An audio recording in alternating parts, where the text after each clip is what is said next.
नाव सांगा, पेशंटचं नाव सांगा. आजी नाव काय? बर. बर. 1 महिना औषधं खाल्ली? 1 महिना झाली औषधं खाल्ली व्यवस्थित? हो. है ना?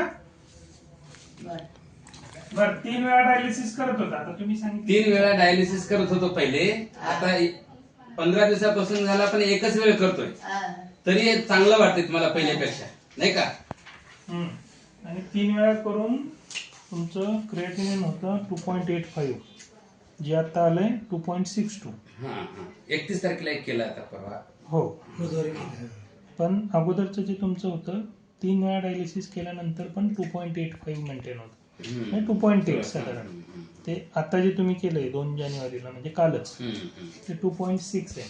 सगळ्यात महत्वाचं 3च्या ऐवजी 1 डायलिसिस करून पण क्रिएटिनिन स्टेबल आहे, कमी झाले असं नाही म्हणत, स्टेबल आहे. म्हणजे एका डायलिसिसवर पण ते निवांत आहे. त्यांना हे कसं वाटतंय? बाकी सर्व व्यवस्थित आहे. फक्त त्या अस्थमाचा एक प्रॉब्लेम, थोडा खोकला लागतो काही तेलकट किंवा आंबट खाल्ल्यानंतर. त्यांच्या एकूण तक्रारींमध्ये पण पहिल्यापेक्षा चांगलं लघवी व्यवस्थित होते आता.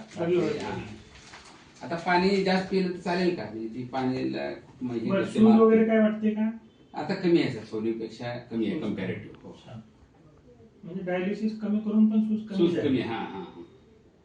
चांगलं की मग 1 महिन्यात चांगला फरक पडला तुम्हाला? 1 महिन्यात चांगला फरक पडला म्हणलं, आहे की नाही? बऱ्या झाल्या तुम्ही.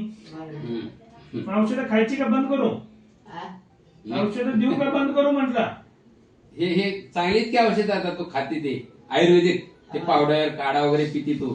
काय विचारा मला काय हा. जीभ दाखवा, जे जीभ दाखवा.